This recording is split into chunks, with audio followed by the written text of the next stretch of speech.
Hello, പവിത്രത്തിൻ്റെ ഇന്നത്തെ promo വിശേഷത്തിലേക്ക് ഏവർക്കും സ്വാഗതം. അങ്ങനെ ആ ഒരു അച്ഛനും വിക്രമും വേദയൊക്കെ ചെന്നിട്ട് മാനേജറായിട്ട് സന്തോഷമായിട്ട് സംസാരിക്കുന്നുണ്ട്. അപ്പോൾ അദ്ദേഹം പറയുന്നുണ്ട്, ആ ഒരു കുട്ടിയെ കണ്ടു കിട്ടാൻ വലിയൊരു പ്രയാസമാണ്, പഴയ ഫോൺ നമ്പരൊന്നും അല്ല, അപ്പോൾ അതിൽ വിളിച്ചാൽ കിട്ടുകയൊന്നുമില്ല എന്നൊക്കെ പറയുന്നു. അങ്ങനെ ഒരു ആത്മവിശ്വാസക്കുറവ് അദ്ദേഹത്തിനുണ്ട്. പക്ഷെ അതൊന്നുമല്ല, ഇത് ഇല്ലാതാക്കിയ ആൾ തന്നെ ഒന്ന് കൂട്ടി യോജിപ്പിക്കുന്നു വിചാരിച്ചാൽ മതി എന്നാണ് അച്ഛൻ പറയുന്നത്. അങ്ങനെ പറഞ്ഞ് സമ്മതിച്ച് വിക്രം വേദയെ അവിടുന്ന് പോരുവാണ്. അങ്ങനെ വീട്ടിൽ ചെന്ന് അവിടെ നിന്നെല്ലാം സാധനമെല്ലാം പാക്ക് ചെയ്ത് യാത്രയാവുന്നുണ്ട്. ആ ഒരു രംഗങ്ങളൊക്കെ കാണിക്കുകയാണ്. അതിനുശേഷം വിക്രം നേരെ വരുന്നതെന്ന് വെച്ച് കഴിഞ്ഞാൽ ആ ഒരു ജോസഫിൻ്റെയും അതുപോലെ രാജേട്ടും അങ്ങനെ അവരൊക്കെ താമസിക്കുന്ന ആ ഒരു സ്ഥലത്തേക്കാണ് കേട്ടോ.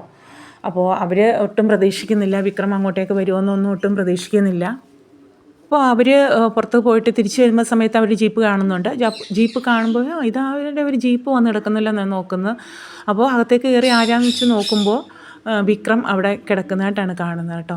വിക്രം, അതേ വിക്രം, നീ ഇപ്പം വന്നു, എന്താ കാര്യം എന്നൊക്കെ ചോദിച്ചിട്ട് അവർ ഭയങ്കര സന്തോഷത്തിൽ, രാജേട്ടനും അതുപോലെ ജോസഫും എല്ലാം കൂടെ. അത് ഞാനിപ്പോൾ വന്നിട്ട് 2 മണിക്കൂറേ വന്നപ്പോൾ ക്ഷീണം, ഞാനിന്ന് കിടന്നുറങ്ങി എന്നൊക്കെ പറയുകയാണ് കേട്ടോ. അപ്പോൾ കാര്യങ്ങളൊക്കെ ചോദിക്കുന്നു, വേദന കാര്യവും, അപ്പോൾ എല്ലാ കാര്യങ്ങളും വിശദമായിട്ട് പറയുന്നുണ്ട്. പനിയും കുട്ടനെയും കൂടി കൂട്ടുന്ന കാര്യം പറയുമ്പോൾ ഇപ്പോൾ കൊണ്ടുവരാൻ പറ്റിയ സാഹചര്യമല്ല, അവന് ചില മാറ്റങ്ങളൊക്കെ ഉണ്ട്, അപ്പോൾ അത് മാറിയാൽ ഉടനെ നമുക്ക് ഇങ്ങോട്ടേക്ക് കൊണ്ടുവരാം എന്നാണ് പറയുന്നത്. അപ്പോൾ എന്നാണ് ഇനി മാറ്റമുണ്ടോ, ഇത്ര നാൾ കാത്തിരിക്കേണ്ടി വരും എന്നൊക്കെ ചോദിക്കുന്നുണ്ട്. അതൊന്നും സാരമില്ല, അവന് നല്ല മാറ്റങ്ങളൊക്കെ ഉണ്ട്, അവൻ വന്നാൽ മാത്രമേ നമുക്ക് ഈ കാര്യങ്ങൾ എല്ലാം ചെന്ന് തുറന്നു പറയാൻ പറ്റുമെന്ന് പറയുകയാണ്. അപ്പോൾ അങ്ങനെ കാര്യങ്ങളെല്ലാം അവരോട് പറയും. ഇതിനിടയിൽ ആ ഒരു പഴയ മാനേജരും ജോബിയും പോലീസ് ഓഫീസറും കാണിക്കുന്നുണ്ട്. അപ്പോൾ പോലീസ് ഓഫീസറുടെ അടുത്ത് അന്വേഷിക്കുകയാണ് ഇവർ. അപ്പോൾ അദ്ദേഹം നാട്ടിൽ പോയി സ്റ്റേഷനിൽ പോയി അന്വേഷിച്ചിട്ട് വന്ന് പറയുന്ന വിവരമെന്ന് വെച്ച് കഴിഞ്ഞാൽ വിക്രമിൻ്റെ പേർക്ക് ഒരു കൊലപാതകത്തിൻ്റെ അങ്ങനെ ഒരു പരാതിയോ പെറ്റീഷനോ ഒന്നും കിടപ്പില്ല. ആ ഒരു കൊലപാതകം ചെയ്ത് ആരാന്ന് കൂടി തെളിഞ്ഞിട്ടില്ല.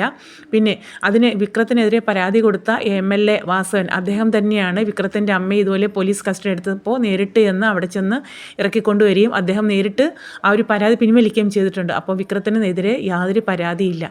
അത് തന്നെ ഞാൻ റിസ്ക് എടുത്ത് പോയി അന്വേഷിച്ചതാണ്. അപ്പോൾ ഒരു കാരണവശാലും അവരെ നമുക്ക് അറസ്റ്റ് ചെയ്യാനുള്ള യാതൊരു അവകാശമില്ല. പിന്നെ തൻ്റെ പേർക്ക് കമ്പനിയിൽ നിന്ന് പരാതി വന്ന് കിടപ്പുണ്ട്.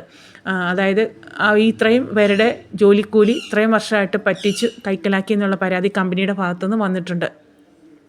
അപ്പം അതിന് ഒരു തീരുമാനമായി കഴിഞ്ഞാൽ അറസ്റ്റ് വന്നാൽ എനിക്ക് അതിന് തടയാൻ യാതൊരു മാർഗ്ഗമില്ല. അതുകൊണ്ട് നേരത്തെ തന്നെ അതിന് ജാമ്യം എടുക്കാനുള്ള വകുപ്പൊക്കെ താൻ നോക്കി വെച്ചു. അപ്പോൾ അവരിവിടെ നാട്ടിലേക്ക് വന്ന് ഒളിച്ച് താമസിക്കുന്നത് എന്തിനാ, അത് ആണ് കണ്ടുപിടിക്കേണ്ട കാര്യം തന്നെയാണ്. അതിനിപ്പോൾ എനിക്ക് കണ്ടുപിടിക്കാൻ അത്രയും റിസ്ക് ഒന്നുമില്ല. ഇത് തന്നെ ഞാൻ തന്നെ കൊണ്ട് പല ഉപകാരങ്ങളും എനിക്ക് ഉണ്ടായിട്ടുണ്ട്, അതുകൊണ്ട് മാത്രമാണ് ഞാൻ ചെയ്തത്. അവരിവിടെ നാട്ടിലേക്ക് വരാൻ കാര്യം അത് കണ്ടുപിടിക്കേണ്ടതായിട്ടുണ്ടെന്ന് ജോബി പറയുകയാണ്.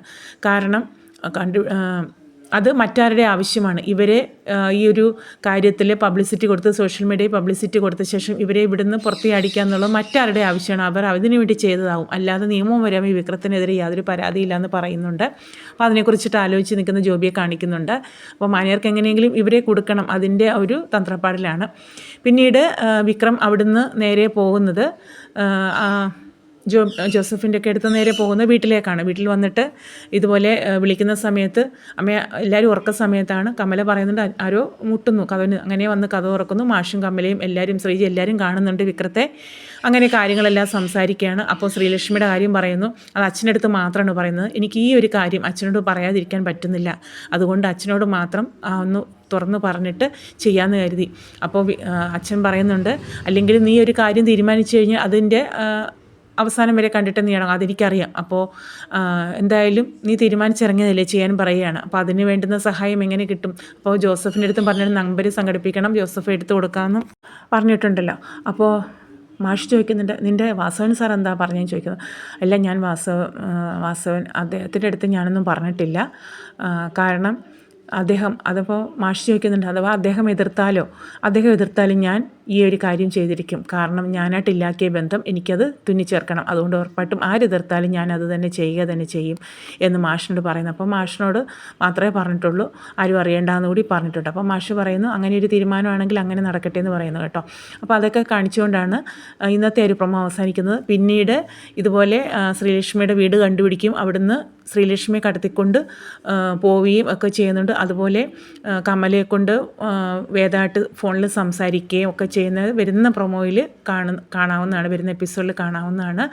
അതുപോലെ തന്നെ ഈ ഒരു ശ്രീലക്ഷ്മി അവിടെ നിന്ന് ഇറക്കിക്കൊണ്ട് പോക്കും അതിനുശേഷം സന്തോഷമായിട്ടുള്ള വിവാഹം ഒക്കെ നടത്തി കൊടുക്കുന്ന രംഗങ്ങളൊക്കെ ഉണ്ട്. അതിനുശേഷമാണ് പുതിയ ഒരു പല പല പ്രശ്നങ്ങളും കാലുവെപ്പുകളും ഒക്കെ വേദയുടെയും വിക്രത്തിൻ്റെയും ജീവിതത്തിലുണ്ടാകുന്നത്. അതൊക്കെ നമുക്ക് വരുന്ന എപ്പിസോഡ് ശേഷത്തിൽ കാണാവുന്നതാണ്. അപ്പോൾ ഇതുപോലെയുള്ള പുത്തൻ വിശേഷങ്ങൾക്കായിട്ട് ഒരു പുതിയ ചാനലാണ്, ഒന്ന് സബ്സ്ക്രൈബ് ചെയ്ത് സപ്പോർട്ട് ചെയ്യുക. അതുപോലെ നിങ്ങൾക്ക് ഇഷ്ടപ്പെടുവാണെങ്കിൽ, ഈ ഒരു പ്രൊമോ ഇഷ്ടപ്പെട്ടുവെങ്കിൽ ഒന്ന് ലൈക്ക് ചെയ്യാനും അതുപോലെ തന്നെ സപ്പോർട്ട് ചെയ്യാനും മടിക്കല്ലേ. ഓക്കെ.